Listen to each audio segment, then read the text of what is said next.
매일 약 800만 개의 플라스틱 조각, 즉 3만 톤가량의 플라스틱이 바다로 흘러 들어가 매년 총 1100만 톤에 이릅니다. 현재 바다에는 7,500만에서 1억 9,900만 톤의 플라스틱 쓰레기가 떠다니고 있죠.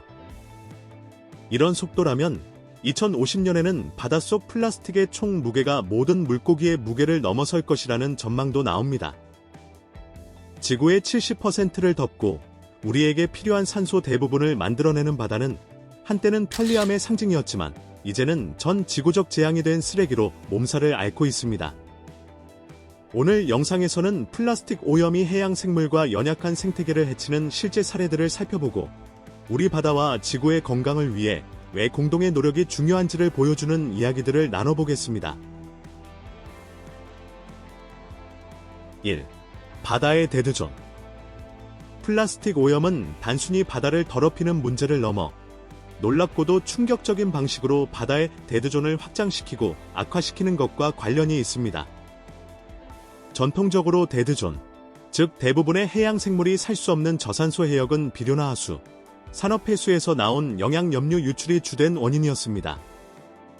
하지만 많은 분들이 모르는 사실은 이제 플라스틱, 특히 미세 플라스틱이 이 과정의 공범이 되고 있다는 점입니다. 이 작은 플라스틱들은 생물막, 즉 영양순환을 크게 바꿀 수 있는 복잡한 미생물 군집을 형성합니다. 어떤 플라스틱은 질소 고정 박테리아를 활성화해 대기 중의 비활성 질소를 암모늄 같은 반응성 질소로 바꾸고 또 어떤 플라스틱은 유기물 분해를 촉진해 물속의 과도한 질소와 인을 방출합니다. 이렇게 늘어난 영양분은 녹조 현상을 증폭시키고 녹조가 죽으면 산소를 고갈시키는 분해 과정이 연쇄적으로 일어나 비료 유출만으로는 설명할 수 없는 극심한 저산소 상태를 만듭니다. 2025년 기준으로 전 세계적으로 500개가 넘는 데드존이 기록되었으며 그 면적은 영국 전체보다도 넓습니다. 미세 플라스틱이 질소 순환에 직접 영향을 미치고 산소 고갈을 심화시킨다는 이 새로운 사실은 과학자들과 정책 이반자들이 플라스틱 오염을 단순한 물리적 쓰레기가 아니라 생태계 붕괴를 촉진하는 생화학적 촉매제로 바라보게 만들고 있습니다. 2.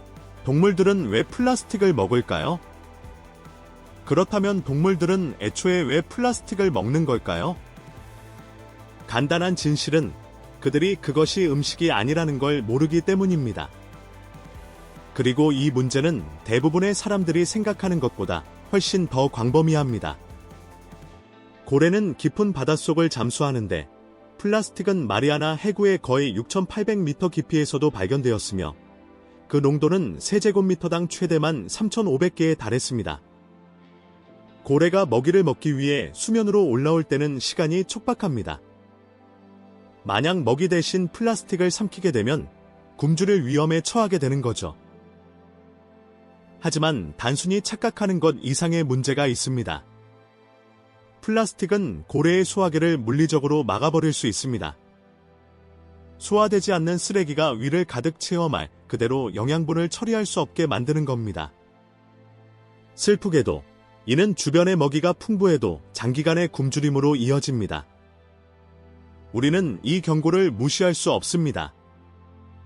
매년 약 1100만 미터톤의 플라스틱 쓰레기가 바다로 유입되는데 이는 1분마다 쓰레기 트럭 한 대 분량이 쏟아지는 것과 같습니다. 그리고 이 오염은 수많은 해양 동물의 죽음에 책임이 있습니다.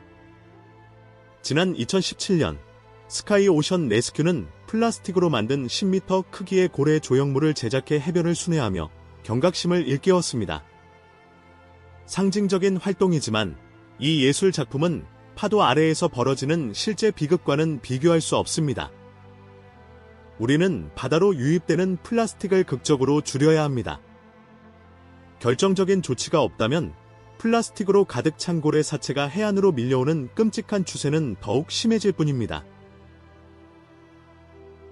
3. 플라스틱을 삼키는 새와 새로운 질병. 플라스티코시스. 바다새의 플라스틱 섭취가 플라스티코시스라는 질병의 발견으로 이어지면서 과학계와 대중에게 큰 충격을 주고 있습니다. 이 질병은 호주 로드아우 섬의 붉은 발슴새에게서 처음 확인되었는데요.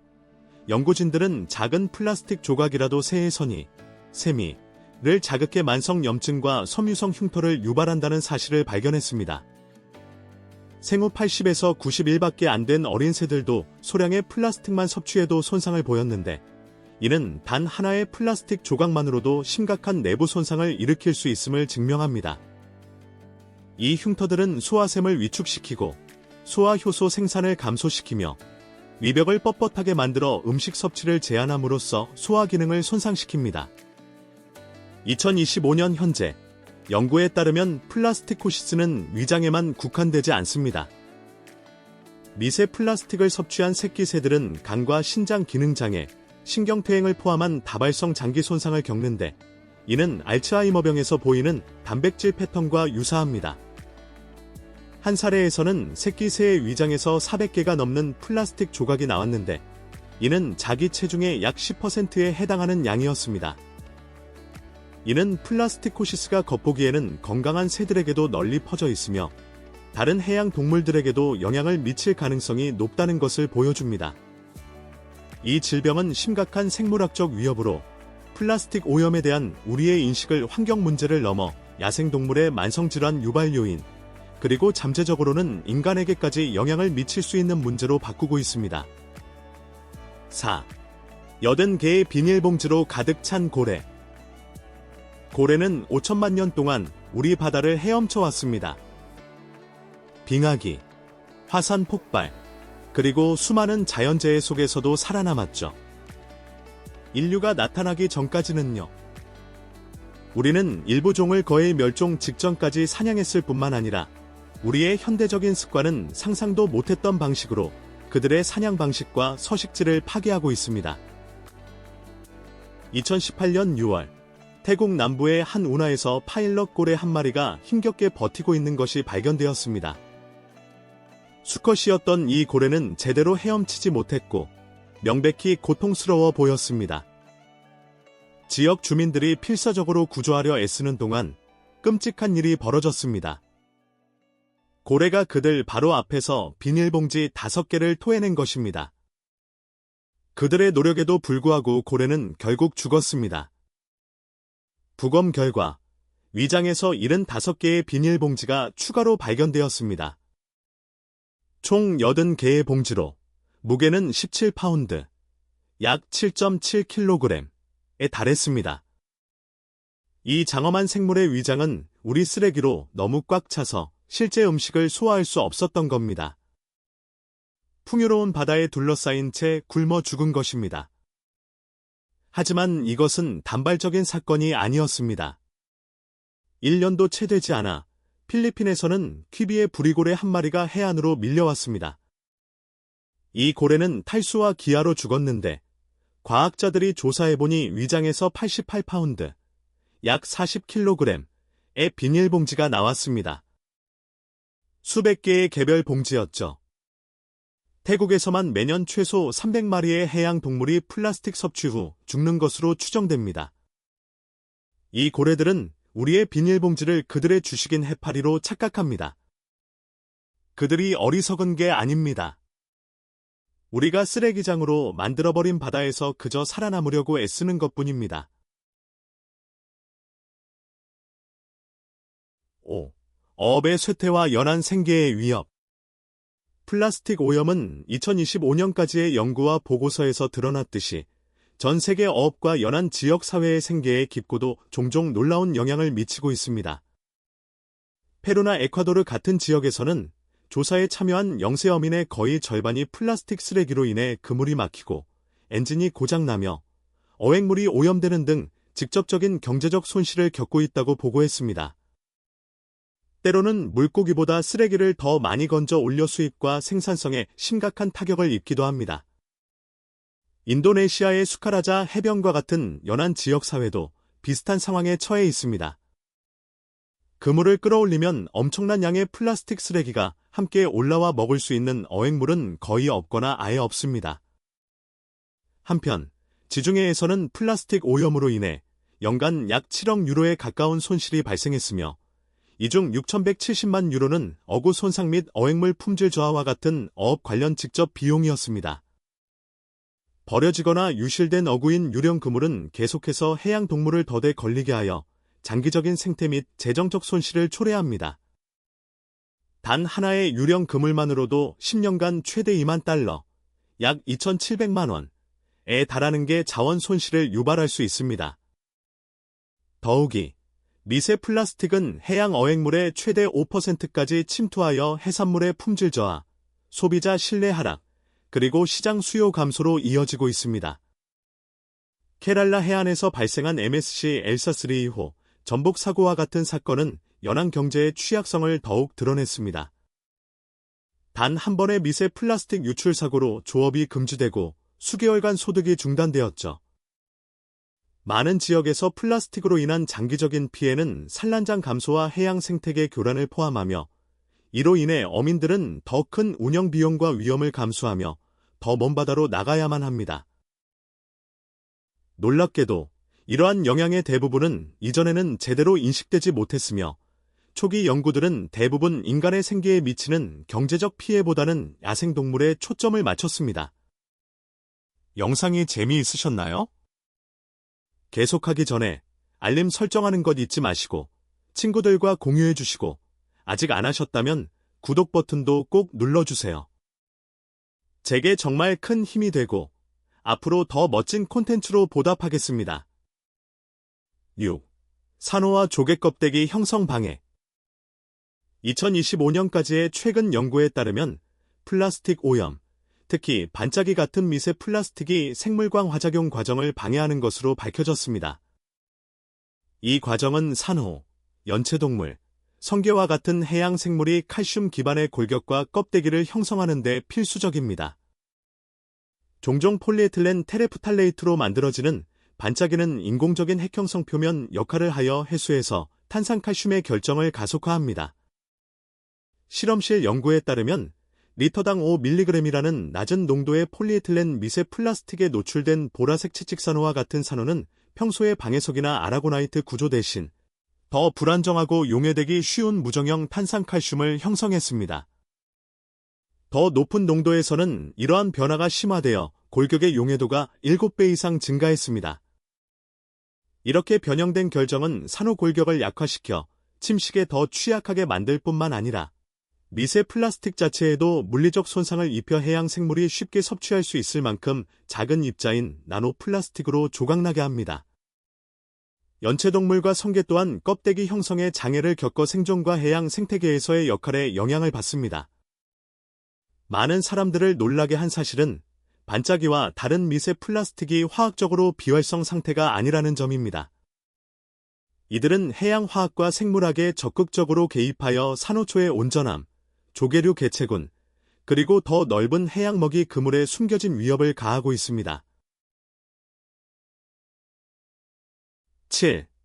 컵 속에 갇힌 문어.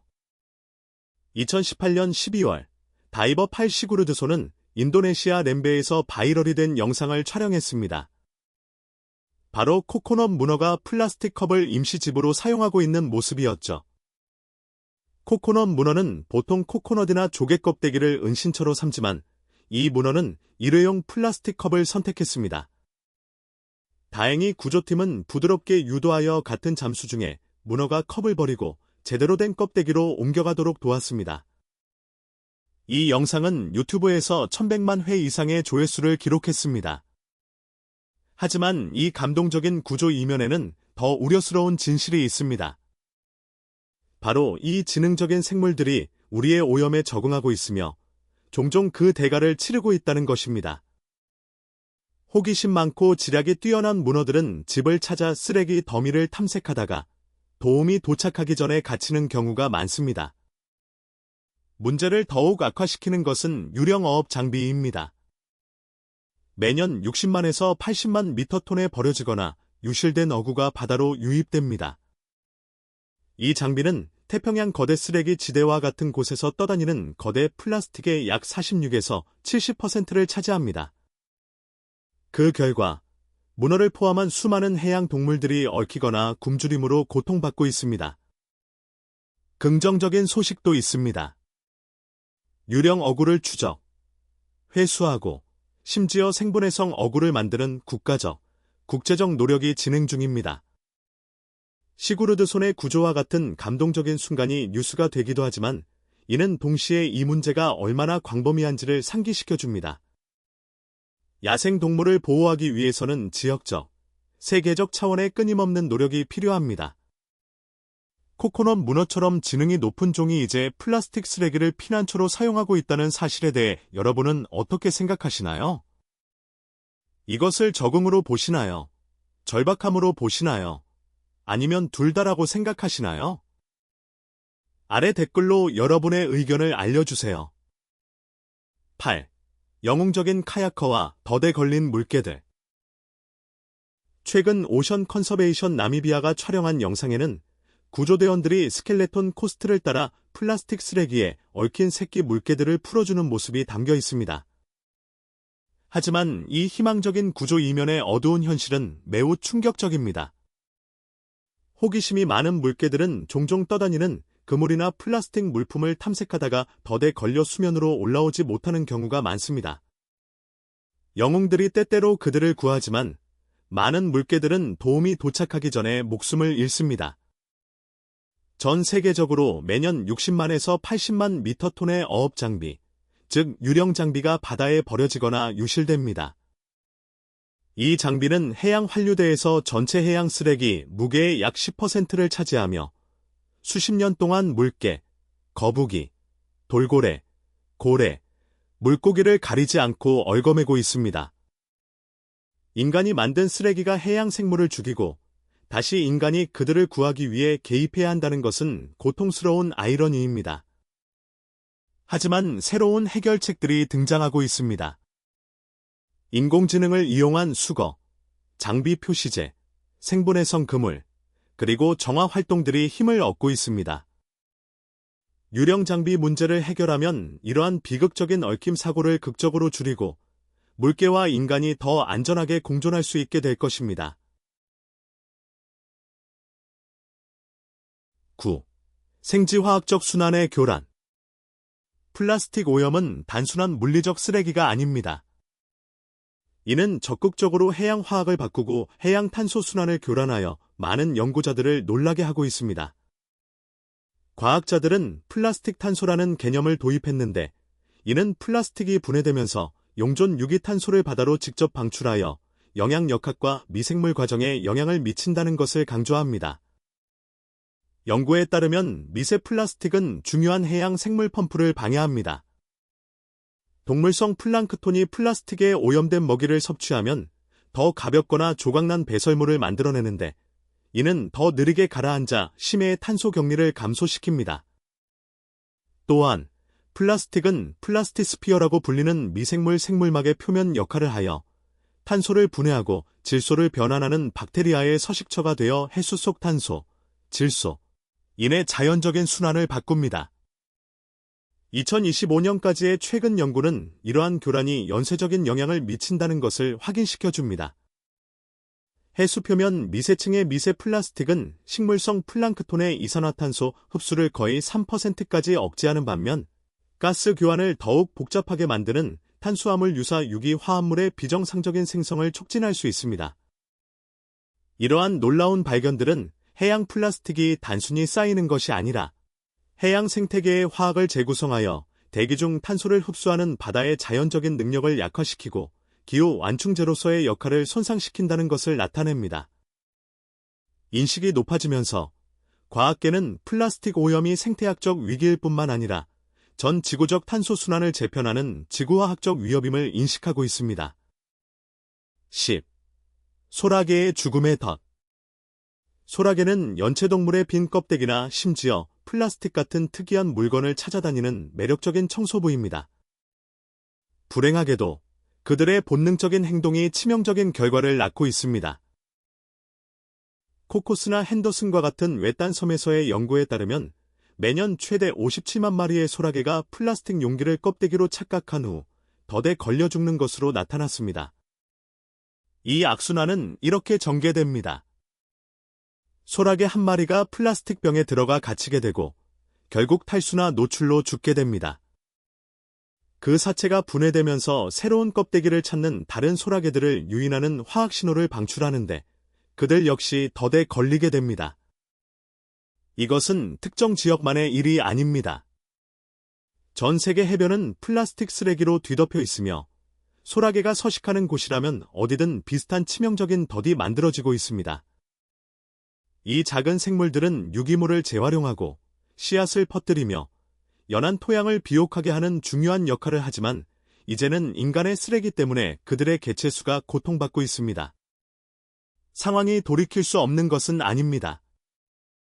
일회용 플라스틱 사용을 줄이고 해변 정화 활동을 지원함으로써 우리는 소라게와 전체 생태계가 다시 번성하도록 도울 수 있습니다. 11. 생물 다양성의 손실. 바다의 플라스틱 오염은 많은 사람들이 생각하는 것보다 훨씬 더 큰 위협을 해양 생물 다양성에 가하고 있으며 이 위협은 2025년까지의 연구에서 점점 더 명확해지고 있습니다. 알프레트 베게너 연구소에 따르면 평가된 해양종의 거의 90%가 플라스틱에 노출된 경험이 있으며 그 영향으로는 어류와 산호의 번식 성공률 감소, 거북이와 바다새의 부상 등이 있습니다. 플라스틱은 또한 서식지를 파괴합니다. 유령 그물은 산호를 죽이고 산호초를 교란하며 미세 플라스틱은 산호의 섭식과 군체 성장을 감소시킵니다.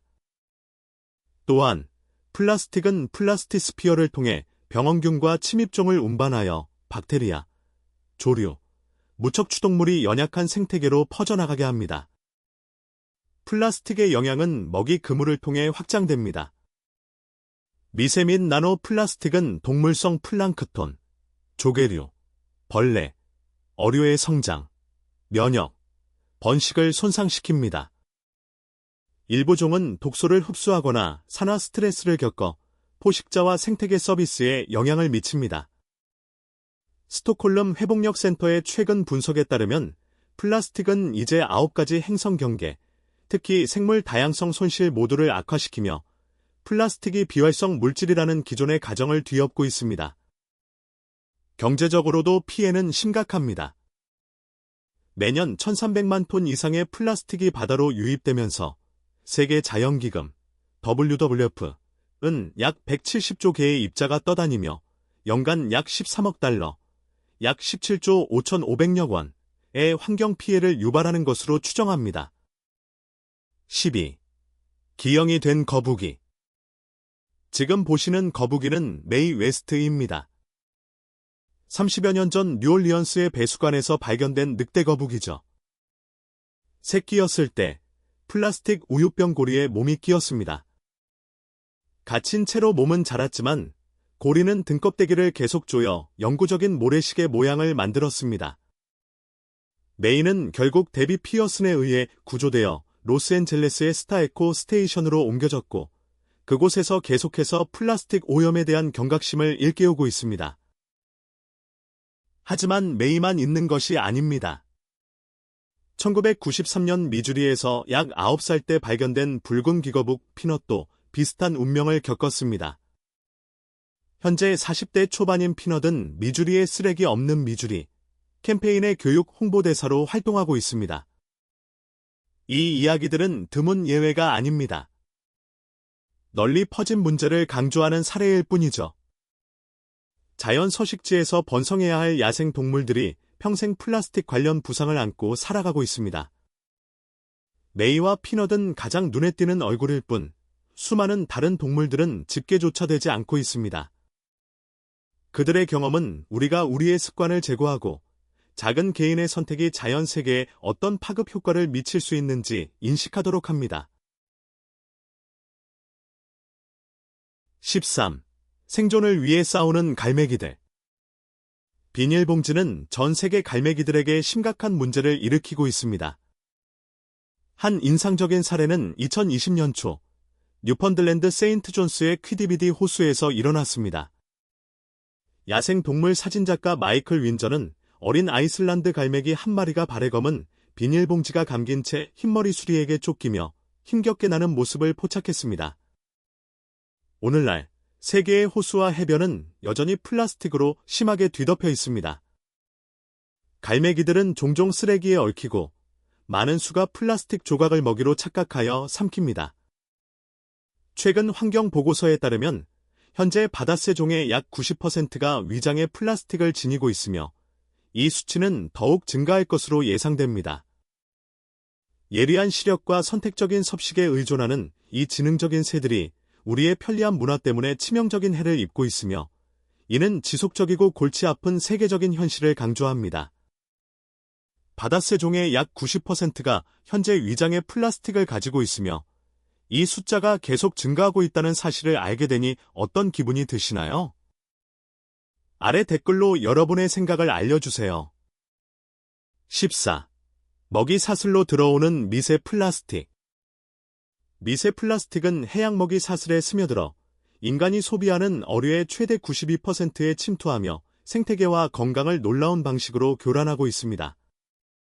2025년에 발표된 포괄적인 글로벌 리뷰에 따르면 미세 플라스틱은 해양종의 생물 농축되어 독소와 항생제 내성 유전자를 먹이 그물 상위로 전달하며 점증하는 생태학적 우려를 낳고 있습니다. 인도네시아 반텐만에서의 실험실 분석 결과 샘플로 채취된 모든 물고기에서 미세 플라스틱이 발견되었으며 아가미와 소화관의 상당량이 축적되어 있었습니다. 더욱이 최근 연구들은 미세 플라스틱이 물고기의 내장뿐만 아니라 먹을 수 있는 근육 조직에서도 검출되었음을 확인하여 해산물을 통한 직접적인 인체 노출을 확증했습니다. 이 입자들은 어류의 건강과 생존을 위협합니다. 소화장애, 산화 스트레스, 면역 억제, 성장 및 번식 장애를 유발하며 이러한 영향은 조개류, 벌레, 동물성 플랑크톤, 어류 전반에 걸쳐 기록되었습니다. 내분비 교란 물질과 같은 독소들이 미세 플라스틱에 흡수된 후 조직으로 스며들어 수생생물과 이를 섭취하는 인간 모두를 위협합니다. 2025년 오리건주의 한 연구에서는 해산물 샘플의 99%에서 미세 플라스틱이 발견되었으며 새우에서 가장 높은 농도를 보였습니다. 대부분은 근육 조직을 통과하고 생물학적 장벽을 넘을 수 있는 합성 섬유였습니다. 인도 비사카파트남에서는 테스트한 100마리의 물고기, 새우, 게, 오징어 표본 모두의 근육과 장기 조직에서 미세 플라스틱이 포함되어 있었으며 내분비 교란 및 바람과 같은 우려가 연관되어 있습니다. 이 증거들은 플라스틱 감축, 더 엄격한 규제, 그리고 식품 안전과 생태계 건전성에 대한 장기적 영향에 대한 지속적인 연구에 대한 시급한 조치를 요구합니다. 15. 더 큰 그림. 지금까지 만들어진 모든 플라스틱 조각은 어떤 형태로든 여전히 존재한다고 추정됩니다. 비닐봉지와 같은 일반적인 품목은 분해되는데 20년에서 1000년, 빨대는 약 200년, 병은 약 450년, 낚싯줄은 최대 600년이 걸리며 궁극적으로는 수세기 동안 지속되는 미세 플라스틱으로 조각납니다. 5mm 미만의 작은 입자인 미세 플라스틱은 이제 해양 생태계 전반에서 발견되며 가장 작은 유기체에게까지 섭취되어 먹이 사슬을 따라 올라갑니다. 바다는 우리 산소의 70%를 공급하고 기후를 조절하며 수십억 명에게 식량을 제공하고 수많은 산업을 지원합니다. 그러나 플라스틱 오염은 이 중요한 생명 유지 시스템을 위협하고 있습니다. 희망적인 소식도 있습니다. 루프 인더스트리와 같은 회사들은 진정한 순환 솔루션을 발전시키고 있습니다. 그들의 특허 기술인 인피니트 루프 트레이드마크 기호는 바다에서 다른 병이나 낡은 직물과 같은 PET, 플라스틱 및 폴리에스터 폐기물을 완전히 해중합하여 순수한 단량체로 되돌리고 이를 다시 중합하여 식품 등급 포장재와 직물 섬유에 적합한 최상급 품질의 재료로 만듭니다. 우리는 방금 플라스틱 오염이 해양 생물을 파괴하는 15가지의 파괴적인 사례를 살펴보았지만 이것들은 빙산의 일각에 불과합니다. 우리가 논의한 모든 동물 뒤에는 우리가 상상조차 할 수 없는 방식으로 고통받는 수천 마리의 동물들이 더 있습니다. 좋은 소식은 이 문제가 전적으로 해결 가능하다는 것입니다.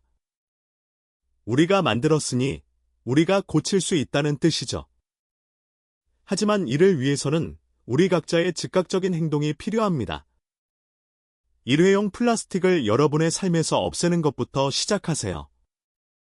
재사용 가능한 물병을 가지고 다니고, 가게에 갈 때 장바구니를 챙기고, 플라스틱 빨대와 식기를 거부하세요.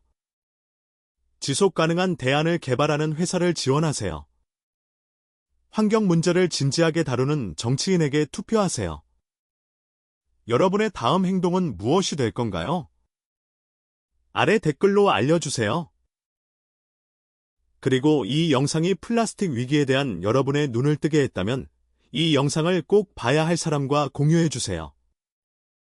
함께라면 우리는 플라스틱 오염의 흐름을 바꿀 수 있습니다. 하지만 오직 지금 행동해야만 가능합니다. 시청해주셔서 정말 감사합니다. 다음 영상에서 뵙겠습니다.